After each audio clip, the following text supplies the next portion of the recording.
Get up from that seat now, or I kick you up. The elderly white woman kicked the black girl, a sharp, deliberate jab of a shoe into the stomach of an 8-year-old girl that made her scream in pain. You people don't belong in first class, the elderly white woman hissed loud enough for half the cabin to hear. Her voice dripped with venom, with a hatred so casual it seemed like something she'd been practicing her entire life. This kind of entitlement, this audacity to assault a child simply for existing in a space she deemed off limits to black people, was a stark reminder that racism hadn't died with the civil rights movement. It had simply learned to wear pearls and expensive perfume, to hide behind white hair and a grandmother's face, still thriving at 30,000 feet. 8-year-old Zara Mitchell sat frozen in Seat 4A of American Airlines Flight 3392 from Chicago to Miami, tears already forming in her eyes from the pain radiating up her spine where the woman's pointed shoe had connected. She'd been so excited that morning, her first time flying first class, her mother having saved for months to give her this experience during spring break. But this woman behind her, this stranger with cold blue eyes and a twisted mouth, had been glaring at Zara since boarding, muttering just loud enough to be heard about how standards had really fallen, about how anyone could buy a ticket these days, about how certain people should know their place. But before we continue with what happened on Delta Flight 3392 that fateful day, we'll want you to show your stand and displeasure against racism by sharing this video so many people can see it. Also, hit the like button and subscribe to this channel for more stories on racism and discrimination that many airlines swept under the rug. Zara tried to stay calm the way her mother taught her, tried to be the good girl who didn't cause trouble, who made adults proud. "Excuse me, ma'am, I didn't do anything wrong," she said, crying, her voice shaking. "I'm just sitting in my seat." The woman kicked her seat this time, making Zara's head snap back. "I don't want to hear your voice. You're making me uncomfortable just being here. This is a premium cabin, not a zoo." The racist slur barely disguised hung in the air like poison. Zara was traveling alone, a first-time unaccompanied minor, and her mother wasn't there to protect her, to speak up for her, to shield her from this kind of hatred. Other passengers watched the confrontation unfold, phones coming out to record, but not a single person spoke up. A businessman across the aisle adjusted his headphones and looked away. A young white couple 2 rows up whispered to each other but did nothing. The flight attendants were in the galley, oblivious or choosing not to see. Zara felt completely alone, trapped in this metal tube in the sky with a woman who seemed to hate her for nothing more than the color of her skin. She was supposed to be excited about visiting her grandmother in Miami, about swimming in the ocean, about having an adventure. Instead, she was being physically assaulted while dozens of adults just watched. The woman leaned forward, her breath hot on Zara's ear, and whispered something so vile that the child started crying openly now, her small body shaking with sobs she couldn't control anymore. If you believe no child should ever be physically assaulted and verbally abused like this, keep watching. If you think racial discrimination on airplanes is something we left in the 1960s, you need to see what happens next.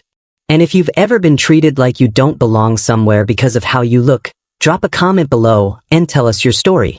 We're reading every single one. Also, tell us where you are watching from and what time you are watching right now. This story doesn't end the way you think because we're exposing these incidents that airlines don't want you to see. But to understand how an 8-year-old girl ended up being physically assaulted by a racist passenger on an American Airlines flight, you need to go back 12 hours to when Zara Mitchell's day started with so much hope and excitement it practically bubbled out of her. Zara Mitchell was 8 years old, a 3rd grader at King Elementary School in Chicago, who loved reading more than anything in the world. She was the kind of kid who finished chapter books in 2 days, who stayed up past bedtime with a flashlight under her covers, who asked her teacher for extra book recommendations every Friday. She was on the honor roll, polite to everyone, the type of child who held doors for strangers and said please and thank you without being reminded. Zara lived with her mother, Dr. Keisha Mitchell, a single parent who worked as an emergency room physician at Cook County Hospital. Keisha had raised her daughter alone since Zara's father passed away from cancer when Zara was just 3 years old.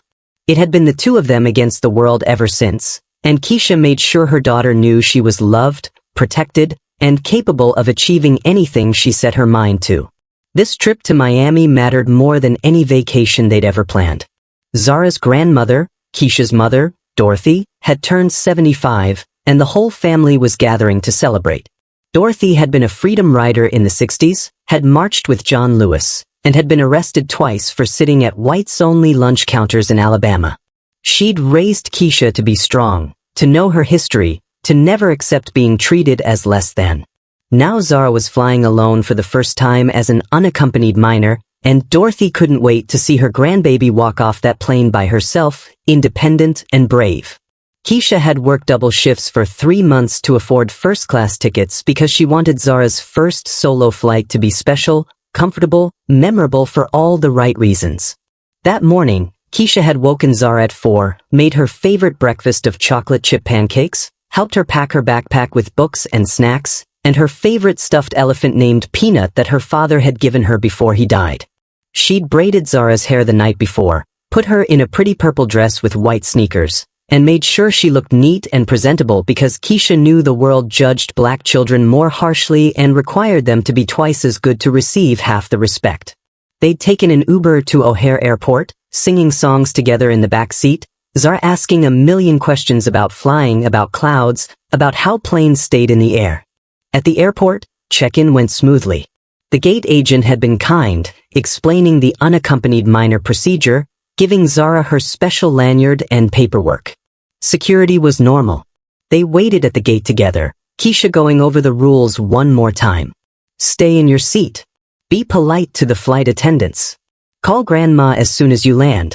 Don't talk to strangers. When it was time to board, Keisha walked Zara to the gate, hugged her so tight, and whispered in her ear, "You're going to do amazing, baby girl. You're brave and smart, and mommy is so proud of you. I'll see you in 3 days when I fly down after my shift ends." Zara had waved goodbye, nervous but excited, and walked down the jetway clutching Peanut under one arm and her backpack over her shoulders.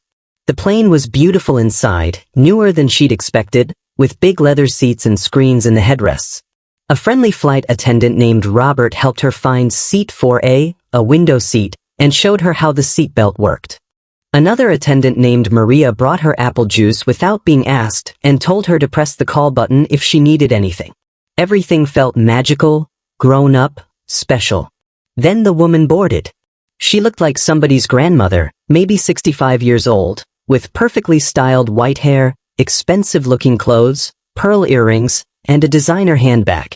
She moved down the aisle slowly, checking seat numbers, and when she reached row 5 directly behind Zara, her entire face changed. She stared at Zara with an expression that made the little girl's stomach clench with anxiety.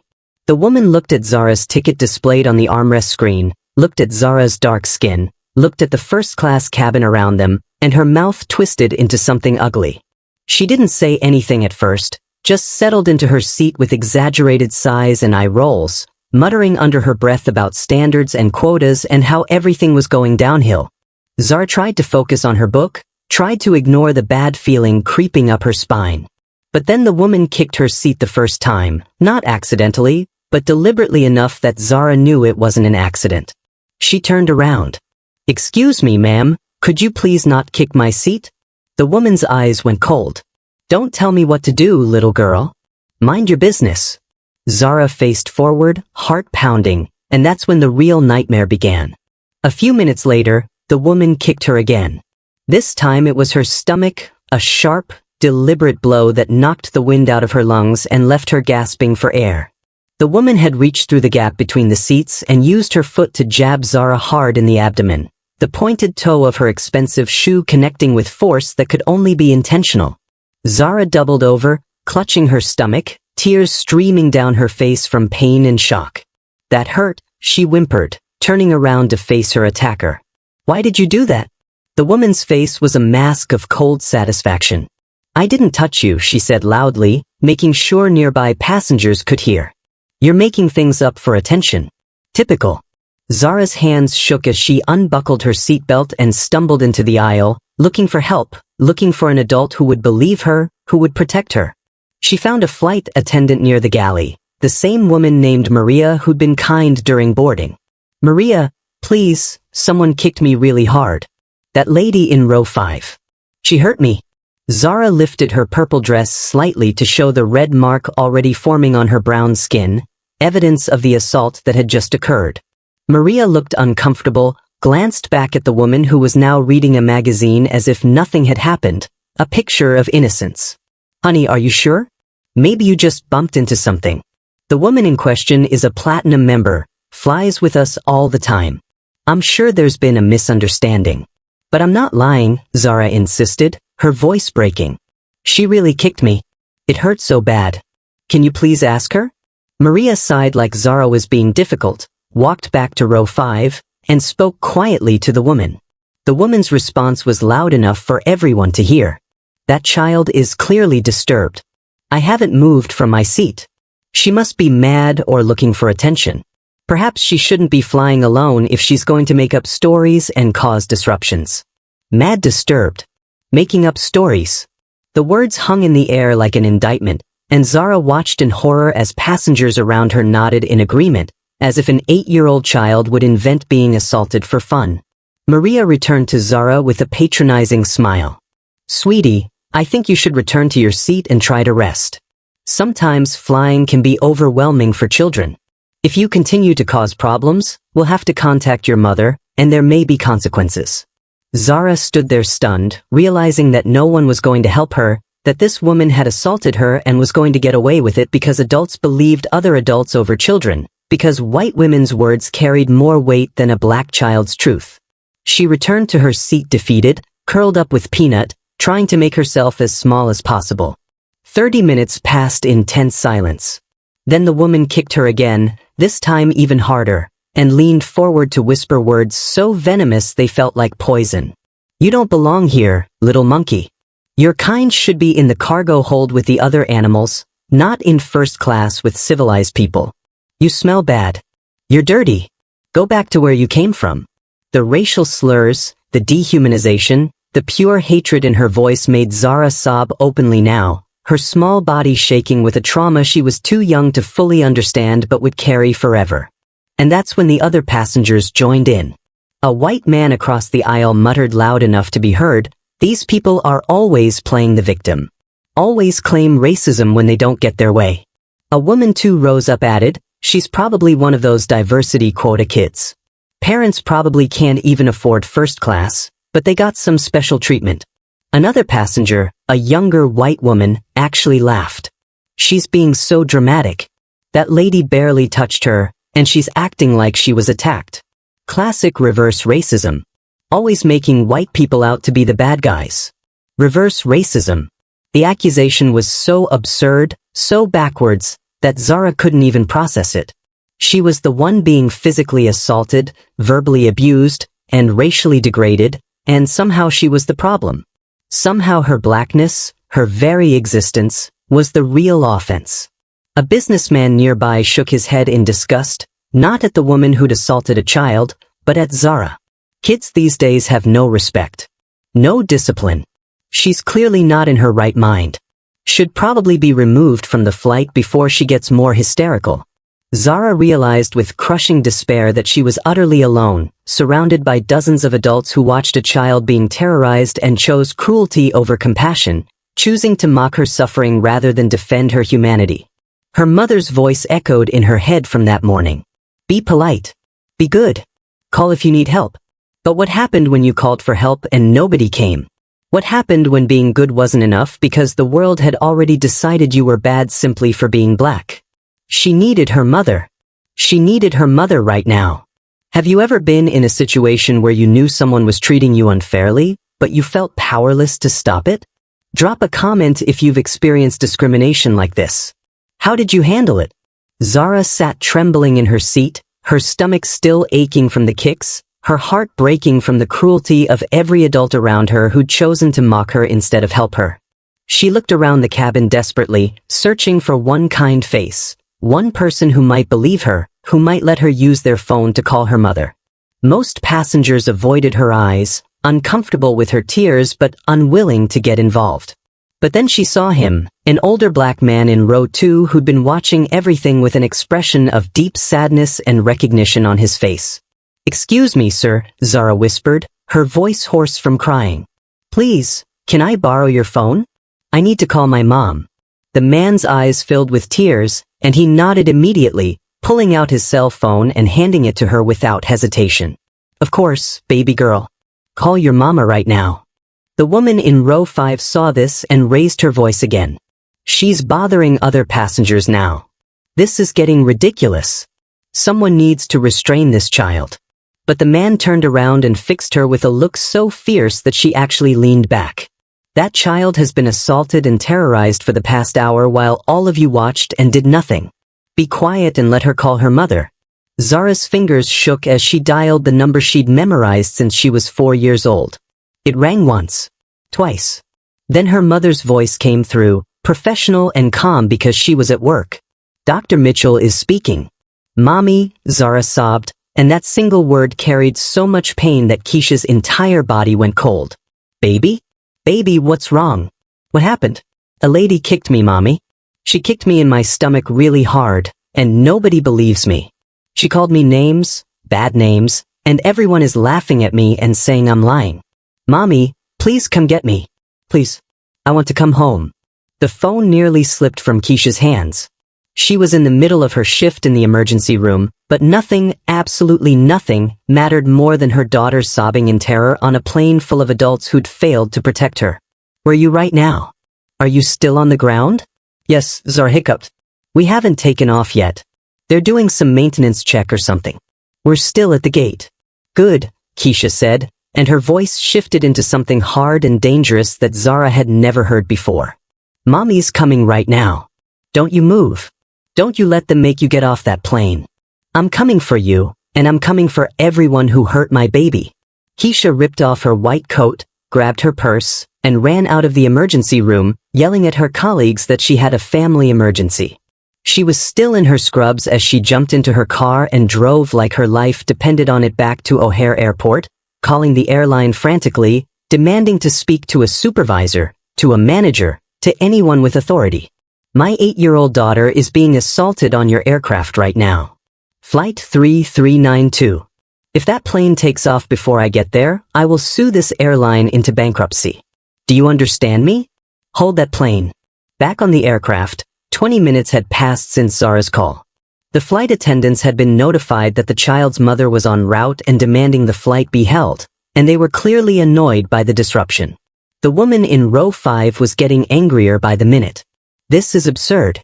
We're being held hostage by some hysterical child and her dramatic mother.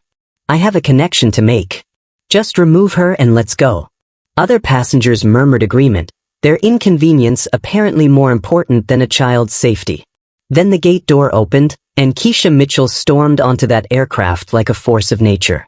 She was still in her surgical scrubs, her badge identifying her as Dr. Mitchell from Cook County Hospital swinging from her neck, her face a mask of fury that made everyone in first class go silent. Where is she? Where is the woman who put her hands on my daughter? The cabin went dead quiet. Passengers who'd been so brave mocking an 8-year-old suddenly found their phones very interesting. The woman in row 5 started to stand up, started to say something dismissive, and that's when Keisha saw her, saw the smug, entitled look on her face, saw the lack of remorse, and something inside her snapped. You put your hands on my baby? You kicked my child? Keisha's voice was lethal, controlled rage that promised consequences. The woman sneered. Your child is a liar and clearly disturbed. Perhaps if you raised her properly instead of letting her fly alone, we wouldn't be in this situation. Those words, that victim blaming, that casual racism, were the match that lit the fuse. Keisha stepped forward, grabbed the woman's expensive silk scarf, and yanked it off her neck. Let's see how you like being put in your hands. Let's see how brave you are with someone your own size. The cabin erupted into chaos as Keisha grabbed the woman's scarf and pulled, the expensive fabric tearing in her hands. The woman shrieked, stumbling forward, and Keisha didn't stop.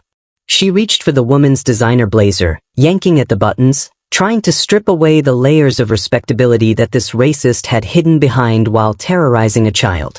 You want to assault children? You want to put your hands on my baby? Let's see how it feels when someone fights back. The woman tried to push Keisha away, but Keisha was younger, stronger, and fueled by a mother's protective rage that could move mountains. Get off me, the woman screamed, her carefully styled white hair coming loose, her pearl necklace scattering across the floor as they grappled in the narrow aisle. You're crazy. You're assaulting me. Someone call security. But Keisha wasn't letting go. She grabbed at the woman's blouse, popping buttons, exposing her expensive undergarments, humiliating her the way she'd humiliated Zara. This is what you did to my daughter. You stripped away her dignity. You made her feel small and worthless and scared. How does it feel? How does it feel to be powerless? Other passengers were on their feet now, some recording the fight, others yelling for help, but still, remarkably, no one physically intervened to stop Keisha. The same people who'd mocked Zara for crying now watched her mother defend her with everything she had, and their silence spoke volumes about whose side they were really on. The businessman who'd called Zara dramatic was pressed against his seat, mouth open in shock. The young woman who'd laughed at Zara's tears was backing away down the aisle. They'd felt so brave attacking a child, but faced with a black mother's justified fury, they suddenly remembered how to be quiet. Flight attendants came running from both ends of the cabin. Ma'am, you need to stop immediately. This is assault. We're calling the authorities. But Keisha wasn't finished. She had the woman backed against the window now, holding up the torn pieces of her expensive clothing like evidence in a trial. This woman kicked my 8-year-old daughter in the stomach. Twice. She called her racial slurs. She told her she belonged in cargo with animals. And every single one of you, she swept her arm across the cabin, pointing at passengers who suddenly couldn't meet her eyes. Every single one of you watched it happen and did nothing. You laughed at my baby. You called her a liar. You told her she was crazy. So don't you dare talk to me about assault. The woman was crying now, her makeup running, her dignified facade completely shattered. She tried to cover herself with her arms, tried to maintain some shred of dignity, but Keisha had taken that from her the way she'd taken it from Zara. You're insane, the woman sobbed. I'm pressing charges. I'm a respected member of this airline. I fly platinum. You can't treat me like this. And there it was, the entitlement laid bare, the belief that her status, her wealth, her whiteness would protect her from consequences even after assaulting a child. The cockpit door opened, and the pilot emerged, a tall white man in his 50s with captain's bars on his shoulders. His voice boomed through the cabin with absolute authority. Everyone, stop moving right now. I don't care what happened. This aircraft is my jurisdiction, and this ends immediately. He positioned himself between Keisha and the woman, his hands up in a peacekeeping gesture. Ma'am, I need you to step back. Security is on its way, and we will sort this out, but you cannot continue this physical confrontation. Keisha stepped back, her chest heaving, adrenaline still coursing through her veins. She pointed at the woman who was clutching her torn clothing, trying to cover herself. That woman assaulted my daughter. She's 8 years old. She's an unaccompanied minor under your airline's protection, and your crew did nothing when she reported being kicked and verbally abused. Where were you when my baby needed help? Where was this intervention when she was being terrorized? More flight attendants surrounded them now, trying to calm the situation, their voices overlapping in a chaos of procedure and policy. We need statements from everyone. No one can leave. The authorities are coming. The pilot looked at Zara, still curled up in seat 4A, clutching her stuffed elephant, tear-stained face watching her mother with a mixture of relief and fear. Then he looked at the red mark still visible on her stomach where the woman's shoe had connected. His expression changed from annoyance to something harder, more serious. Ma'am, he addressed the woman in row 5, I need you to remain in your seat. Do not attempt to leave this aircraft. He turned to his flight attendants. Get me the security footage from the cabin cameras. Of it. And find out who else witnessed what happened here. The woman's face went pale. Footage? What footage? The pilot's voice was cold. Every first-class cabin has security cameras, ma'am. If what this mother is saying is true, if you assaulted a child on my aircraft, you're not just dealing with an angry parent anymore. You're dealing with federal charges. Airport security arrived within minutes, followed closely by 2 Chicago police officers. The cabin was a tableau of frozen tension as they boarded, passengers still recording on phones, the woman in row 5 now visibly shaking, her earlier confidence evaporating. Keisha stood protectively in front of Zara, her hand on her daughter's shoulder, and when she spoke to the officers, her voice was steady and clear. I want to press charges against this woman for assaulting my minor child. And I want an investigation into why your airline's crew failed to protect an 8-year-old girl who reported being attacked. The woman tried one last defense, her voice shrill and desperate. She's lying. The child is mentally unstable. I never touched her. This is a setup. This is reverse racism. But the pilot interrupted, his voice carrying the weight of authority. Ma'am, I've reviewed the preliminary camera footage on my tablet. We have clear evidence of you making physical contact with the minor passenger. Twice. You need to stop talking and wait for your attorney. What would you do if you were a passenger witnessing this? Would you speak up or remain silent? Be honest. Drop your answer below. There's no judgment here. We're all learning. The police officers stepped forward, one of them pulling out a notebook while the other positioned himself between Keisha and the woman who was now frantically trying to button her torn blouse with shaking hands. Ma'am, the first officer addressed the woman, I'm Officer Rodriguez, and this is Officer Chen. Please remain calm and answer some questions. Can you tell us your name? The woman drew herself up, trying to reclaim some dignity despite her disheveled appearance. My name is Barbara Whitmore, and I demand that you arrest that woman immediately. She assaulted me in front of dozens of witnesses. I want her charged with assault and battery.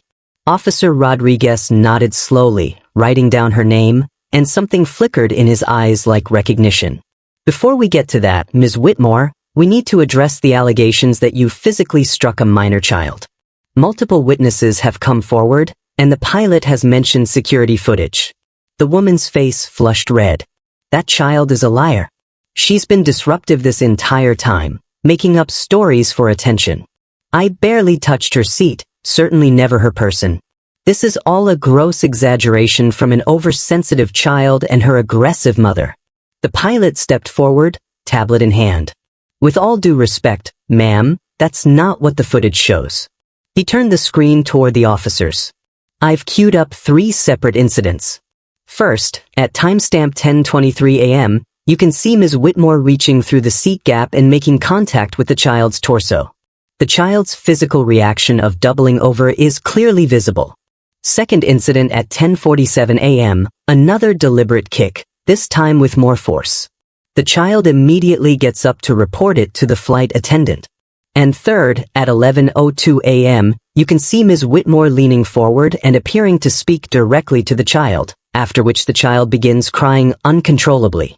The officers studied the footage, their expressions growing harder with each timestamp. We're going to need to take that tablet as evidence, the pilot said. And there's audio as well, though it's not of perfect quality. But you can hear some of what was said. He played a clip, and even through the airplane's ambient noise, Barbara's words came through with chilling clarity. Your kind should be in the cargo hold with the other animals. You smell bad. You're dirty. Go back to where you came from. The cabin went silent. Every passenger who'd laughed at Zara, who'd called her a liar, who'd accused her of being dramatic, suddenly found themselves complicit in documented child abuse and hate crime. Officer Chen's jaw tightened. Ma'am, based on this evidence, I'm placing you under arrest for battery of a minor and hate crime enhancement under Illinois statute. You have the right to remain silent. Barbara's face was drained of all color. This is ridiculous. I'm a respected member of this community. I'm on the board of my church. I volunteer at the library. You can't arrest me for this. I have connections. My attorney will have your badges. Officer Rodriguez pulled out handcuffs, his voice professional but cold. Ma'am, you need to turn around and place your hands behind your back. Barbara looked around wildly for support, for someone to validate her, to say this was all overblown, but every passenger suddenly became very interested in their phones or the ceiling or anything but her desperate face. The businessman who'd sided with her earlier was pretending he'd been asleep the whole time. The young woman who'd laughed was crying quietly, perhaps finally understanding the gravity of what she'd witnessed and enabled. Wait, Keisha said, stepping forward, and everyone tensed, thinking she might attack again. But instead, she knelt beside Zara and gently lifted her daughter's dress to show the red mark that had darkened into a bruise. "Officers, I want this documented. Photograph evidence of the injury. And I want a full medical examination on record. My daughter complained of stomach pain, difficulty breathing after the first assault." Officer Chen immediately took out his phone and began photographing the bruise from multiple angles, each flash making Barbara flinch. "This is evidence of significant force," he noted. "This isn't accidental contact. This is an intentional battery." As the officers handcuffed Barbara, she made one last desperate attempt. "This is all her fault. She shouldn't have been in first class. Children like that don't belong here. If she'd just stayed in her place, none of this would have happened." The words hung in the air, a confession more damning than anything else she could have said. Officer Rodriguez paused. "Ma'am, you're making this worse for yourself. I strongly suggest you stop talking until your attorney arrives." But Barbara couldn't stop, the hatred pouring out of her like poison that had been building for decades. "I've been flying for 40 years, and I've never seen our standards fall so low. Letting those people into premium cabins, giving them access to spaces they can't even appreciate. It's affirmative action run amok. Somebody had to say something." The pilot's voice cut through her rant like a blade. "Actually, ma'am, someone did say something. Multiple passengers have now provided statements confirming everything Dr. Mitchell alleged." He gestured to the older black man who'd lent Zara his phone, to two other passengers who'd finally found their courage, to a flight attendant named Robert who admitted he'd witnessed the harassment but had been too afraid to challenge a platinum member. "Your pattern of behavior has been documented. And I've just been informed by our corporate security team that you have 3 prior complaints for similar incidents filed against you over the past 5 years. Complaints that were settled quietly to avoid publicity." Barbara's face went from pale to gray. "That's confidential information. You can't use that against me." But Officer Chen was already reading her rights, his voice steady and unwavering. "You have the right to remain silent. Anything you say can and will be used against you in a court of law. You have the right to an attorney. If you cannot afford an attorney, one will be appointed for you." As the officers led Barbara down the aisle in handcuffs, her expensive clothes torn and hanging off her frame, passengers pulled out their phones not to mock a child this time, but to record the consequences of racism caught on camera. Zara watched from her mother's arms as the woman who'd terrorized her was taken away, and whispered the question that had been haunting her all day. "Mommy, why did she hate me so much? I didn't do anything to her." Keisha held Zara tighter, stroking her daughter's braided hair as the police officers escorted Barbara Whitmore off the aircraft in handcuffs. The woman's protests echoed down the jetway, her voice shrill and desperate, still insisting she was the victim, still claiming this was all a misunderstanding blown out of proportion. But her words fell on deaf ears now. The evidence was too clear, the witnesses too numerous, the hatred too documented to be explained away. "Baby girl," Keisha said softly, kneeling so she was eye level with her daughter, "that woman didn't hate you because of anything you did. She hated you because of who you are, because of the color of your skin, and that hatred has nothing to do with your worth or your value or your beauty. That's her sickness, not yours. Do you understand?" Zara nodded, but her eyes were still full of confusion and hurt that no explanation could fully heal. "But why didn't anyone help me? All those people just watched. Some of them laughed at me. Why, Mommy?" That question hung in the air like an indictment, and several passengers within earshot shifted uncomfortably in their seats. The businessman across the aisle, who'd called Zara dramatic, stood up suddenly, his face flushed with shame. He approached slowly, hands clasped in front of him like a penitent. "Excuse me, Dr. Mitchell? My name is David Chen. I need to apologize. I saw what was happening to your daughter, and I didn't help. Worse, I made comments that dismissed her pain. I told myself it wasn't my business, that I didn't want to get involved, and those excuses allowed that woman to continue hurting your child. I'm deeply sorry. There's no justification for my silence." The young white woman who'd laughed at Zara's tears came forward next, mascara streaked down her face from crying. "I'm so ashamed," she whispered. "I'm a teacher. I work with children every day. If this happened in my classroom, I'd lose my mind defending that kid. But up here, surrounded by strangers, I chose comfort over courage. I chose not to make waves over protecting a child.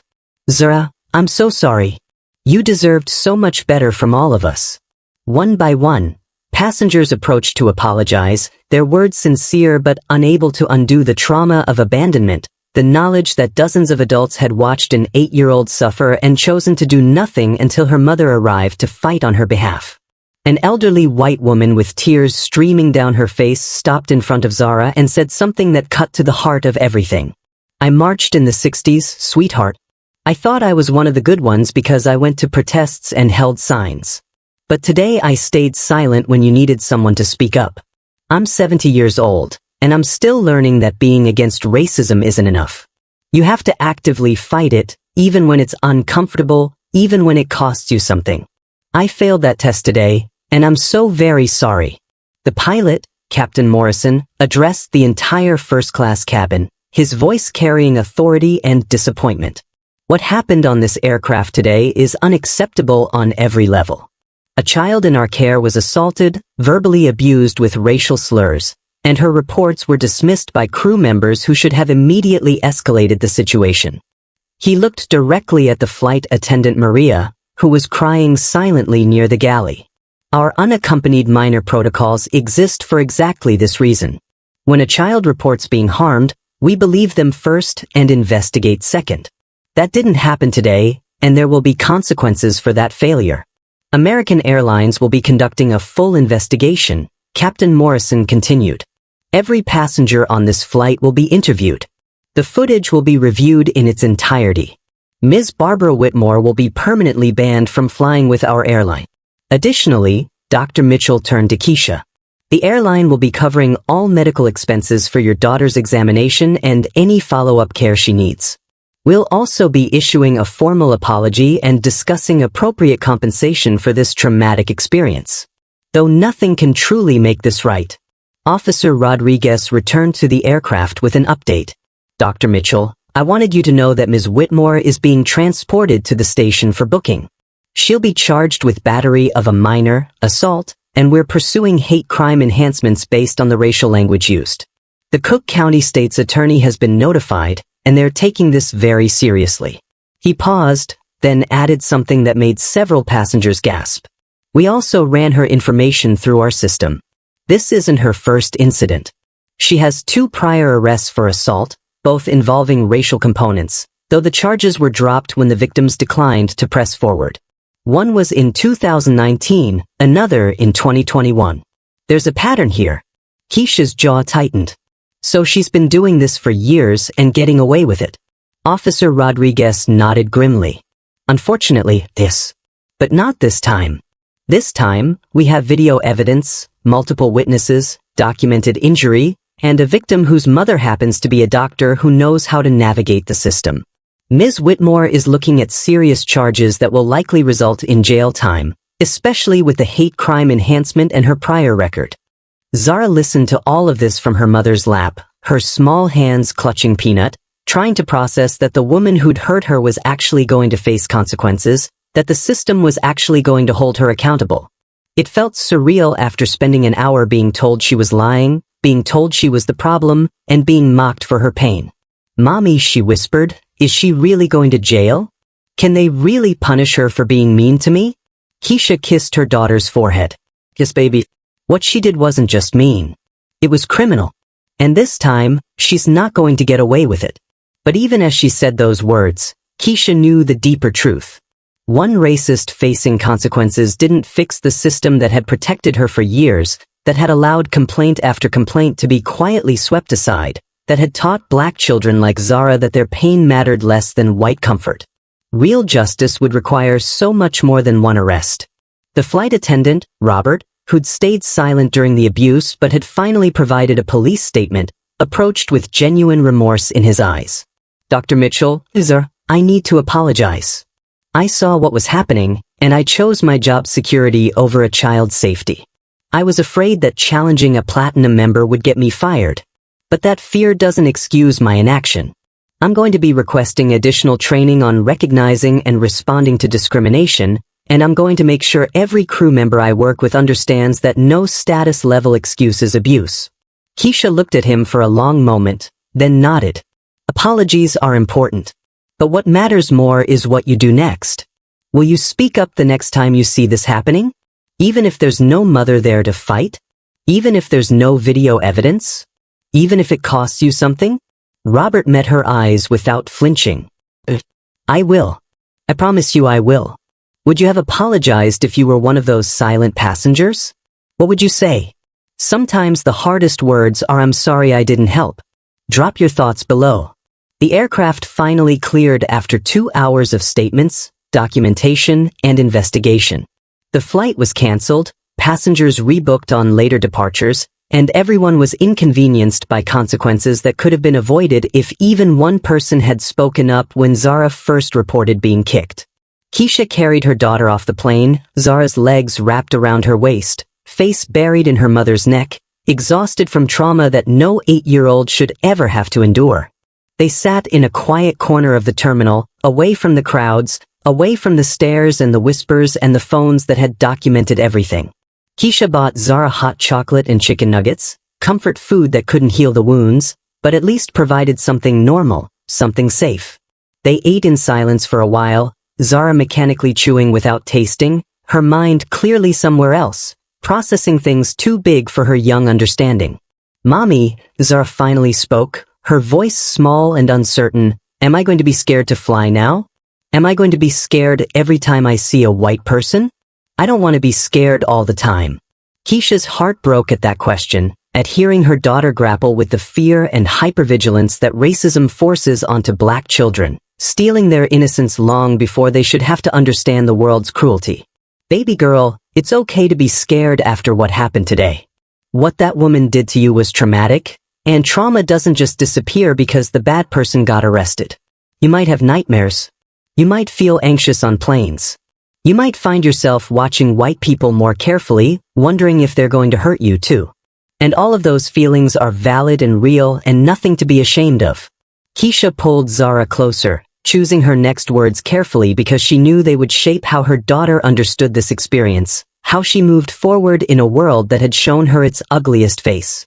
"But here's what I need you to know, and this is important. That woman doesn't represent all white people, just like you don't represent all black people. What she did was about her racism, her hatred, her choice to be cruel. There were white passengers on that plane who apologized to you, who finally spoke up, who are feeling guilt and shame about their silence.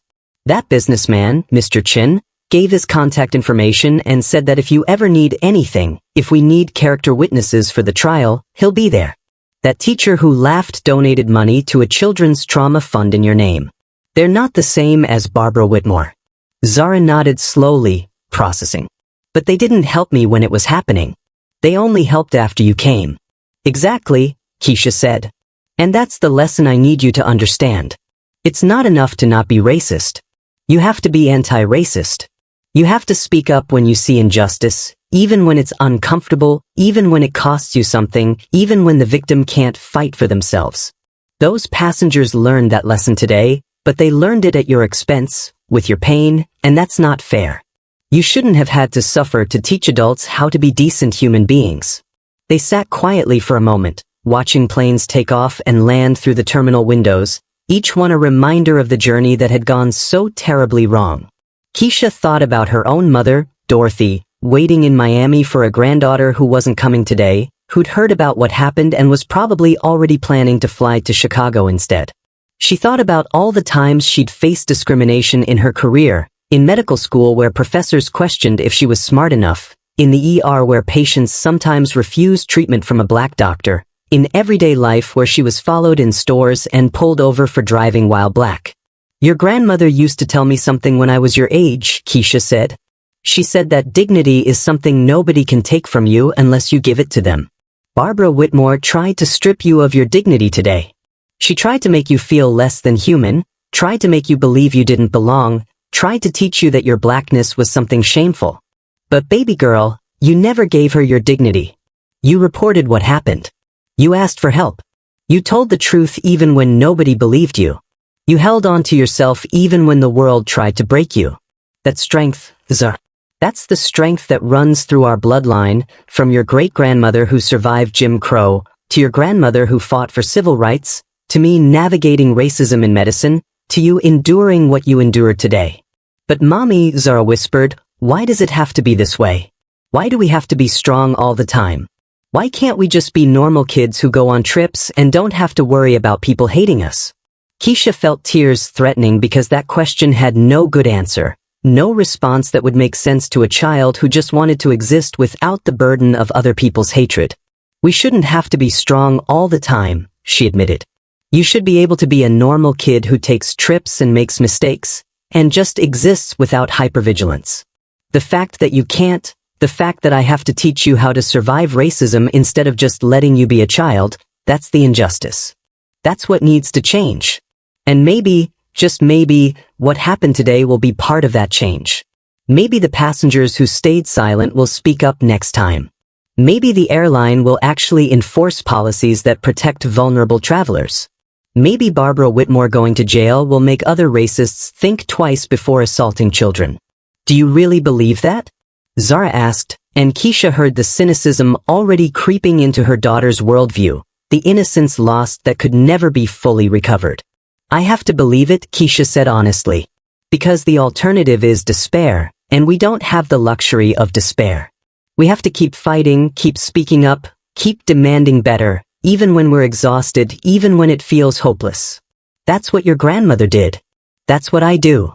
And when you're older, that's what you'll do too. Zara looked down at Peanut, the stuffed elephant that had witnessed everything, that held her tears and her trauma in its soft fabric. When I grow up, she said quietly, I want to be a lawyer. I want to help kids like me who get hurt, and nobody believes them. I want to make sure people like that woman can't keep hurting people and getting away with it.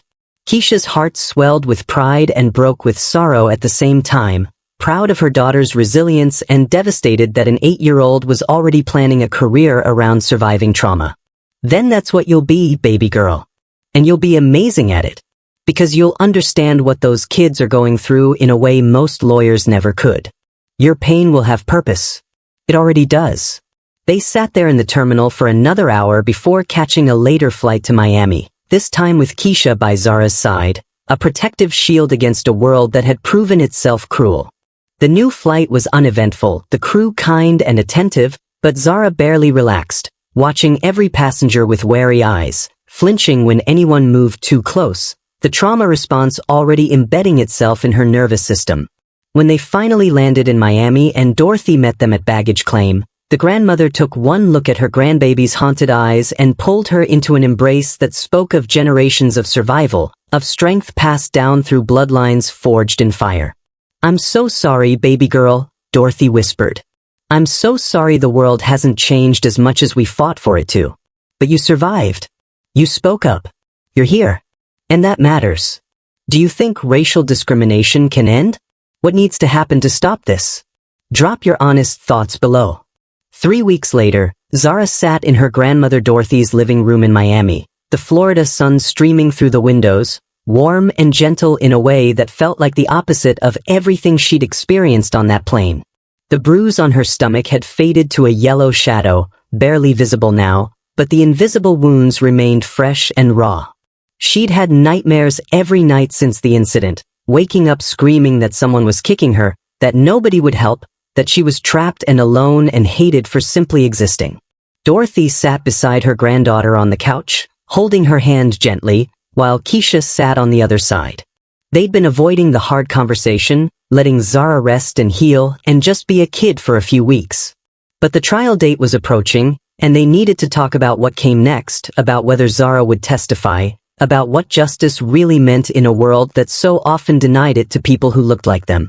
Baby, Dorothy began, her voice carrying the weight of 7 decades of fighting racism, living through segregation, marching for rights that should have been guaranteed. I need to tell you something about that woman who hurt you. The investigation is over, and they found out a lot about Barbara Whitmore. Zara looked up at her grandmother, fear and curiosity mixing in her 8-year-old eyes. What did they find? Keisha pulled out her tablet and showed Zara the news articles, simplified and age-appropriate but still containing the devastating truth. Barbara Whitmore wasn't just mean to you that one time, sweetheart. The police found evidence that she's been doing this for over 40 years. They found diary entries where she wrote about hating black people, about wanting to make them uncomfortable in spaces she thought they didn't belong. They found emails to other racist groups. They interviewed people from her past, neighbors, former co-workers, and dozens of them had stories about her racism. She's what we call a serial racist, someone who's made hating people a lifestyle, a choice she's made over and over again throughout her entire life. Zara's hands started shaking. So she's done this to other kids? To other people like me? Dorothy nodded sadly. Yes, baby. The lawyers found at least 7 other documented incidents where she harassed or assaulted black passengers on flights. Most of those people didn't press charges because the airline settled quietly, paid them money to stay silent, and made the problem go away without actually addressing it. But you and your mama, you didn't stay silent. You fought back. And because of that, Barbara Whitmore is going to face real consequences for the first time in her life. The trial happened 2 months after the incident. Barbara Whitmore sat in the courtroom looking smaller than she had on the plane, her expensive clothes replaced with a simple gray suit, her entitled demeanor cracked by the weight of evidence stacked against her. The security footage played on screens throughout the courtroom, showing clearly and undeniably the moment she kicked Zara, the moment she leaned forward to whisper racial slurs, the moment she kicked again with deliberate cruelty. Witnesses testified, passengers who'd finally found their courage, flight attendants who admitted they'd failed to protect a child, and investigators who detailed her history of racist behavior going back decades. Zara didn't have to testify in person because of her age, but her victim impact statement was read aloud by the prosecutor. I used to love flying. I used to think airplanes were magical. Now I have nightmares about being trapped and nobody helping me. That lady hurt my body, but she hurt my heart more. She made me feel like I was bad just for being black. She made me feel like I didn't belong anywhere. I don't understand why she hated me so much when she didn't even know me. My mom says it's not about me, it's about her being sick with racism. But it still hurts. Every day it still hurts. There wasn't a dry eye in the courtroom when that statement finished. Even the judge, a stern white woman in her 60s, had to pause to compose herself. Barbara Whitmore was found guilty on all counts, battery of a minor, assault, hate crime enhancement, and because of her prior record and complete lack of remorse, she was sentenced to 18 months in county jail, 3 years probation, mandatory counseling for racial bias, and a permanent restraining order from coming within 500 feet of Zara Mitchell or her family. 18 months felt both like justice and like not nearly enough. 18 months for 40 years of hatred, for 7 documented victims, for countless others who'd never come forward, for the generational trauma inflicted on black families who just wanted to travel in peace. But it was more than most racist attackers ever faced, more than the system usually delivered, and it sent a message that assaulting children and hiding behind white fragility wouldn't be tolerated anymore. After the sentencing, Keisha took Zara to get ice cream, just the two of them, sitting outside in the Chicago summer sun. Zara ate her chocolate cone slowly, thinking about everything that had happened, everything she'd learned about the world in the past few months. Mommy, she said quietly, when I'm a lawyer like I said I wanted to be, I'm going to help kids like me. Kids who tell the truth, and nobody believes them. Kids who get hurt, and the adults just watch. I'm going to make sure they have someone fighting for them. Keisha smiled through tears. You're going to be an amazing lawyer, baby girl. And you know what? You're already making a difference. Because of what you went through, because you and I fought back, American Airlines changed its policies. They now have mandatory reporting for any allegations of passenger assault, especially involving minors. They've implemented new training on recognizing and responding to racial discrimination. They've created a direct hotline where victims can report incidents that get escalated immediately to corporate security. None of that existed before you. Your pain created change. But Zara's next question showed wisdom beyond her years, showed the scars that would never fully fade. But what about all the kids this happens to when there's no video? When there's no doctor mom who can fight? When they're just alone and powerless and nobody cares? What happens to them? Keisha didn't have a good answer. That's why we keep fighting, baby. That's why we share your story. That's why we don't let people forget. Because every time someone hears what happened to you, maybe they'll be the person who speaks up next time. Maybe they'll be the passenger who intervenes. Maybe they'll be the flight attendant who believes the child. Maybe they'll be the witness who refuses to stay silent. Your story plants seeds of change in people's hearts, and we have to trust that some of those seeds will grow. Zara nodded slowly, licking her ice cream, watching other families walk by enjoying their summer day, and she made a decision that would shape the rest of her life. Then I want to tell my story. I want other kids to know they're not alone. I want adults to know they have to do better. And I want people like that lady to know they can't keep getting away with hurting us. And that's exactly what she did. 5 years later, 13-year-old Zara Mitchell stood in front of her 8th grade class giving a presentation on civil rights, and she began with her own story. When I was 8 years old, a woman kicked me on an airplane and called me racial slurs, and dozens of adults watched it happen without helping. Her classmates sat in stunned silence as she shared the security footage that had been made public during the trial, as she explained what it felt like to be that powerless, that abandoned, that hated for something she couldn't change. But she didn't end with the trauma. She ended with the change. Because of what happened to me, airlines across the country updated their policies on protecting vulnerable passengers. Because my mom fought back, other families found the courage to report their experiences instead of staying silent. Because witnesses finally spoke up, more people understand that silence isn't neutral, it's choosing the side of the oppressor. My pain had purpose. But it shouldn't have had to. Barbara Whitmore served her 18 months and was released on probation. She never apologized, never showed remorse, never acknowledged the harm she'd caused. Some people don't change, no matter what consequences they face. But the system that protected her for 40 years, that system changed.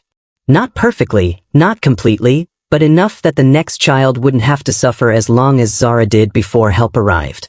Keisha watched her daughter present with fierce pride, seeing the trauma transformed into advocacy, the pain channeled into purpose. Zara still had nightmares sometimes. She still tensed when flying, still watched white passengers with wariness born of experience. The innocence stolen that day never fully returned. But she'd grown into a young woman who understood that her voice mattered, that speaking truth to power created change, that silence in the face of injustice was unacceptable. Dorothy, now 80 years old, sat in the audience wiping tears from her eyes.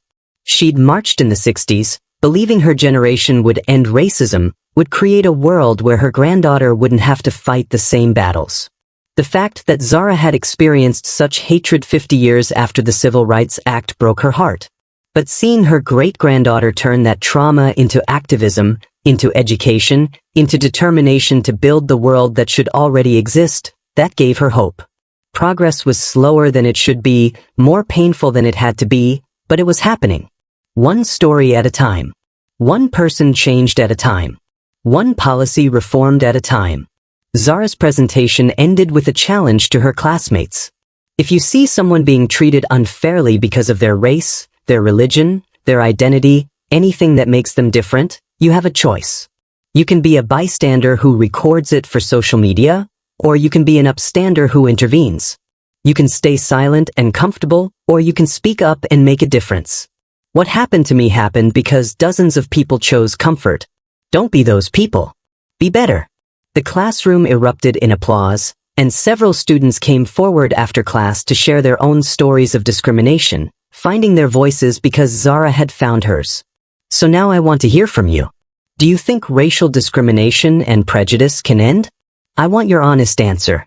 Not what you think you should say, but what you actually believe. Can we get to a world where children like Zara don't have to experience hatred on airplanes, in schools, in spaces where they should feel safe? What do you think needs to happen to stop this? More laws? Better enforcement? Cultural shift? Personal accountability?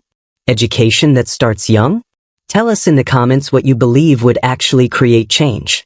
Do you think serving justice, sentencing Barbara Whitmore to 18 months, changing airline policies, is enough to end discrimination? Or is something deeper required? Does individual accountability matter if the culture stays the same? Drop your thoughts below. Here's the hardest question, and I want you to be brutally honest with yourself. Have you ever stayed silent when you witnessed discrimination? What stopped you from speaking up? Was it fear of confrontation?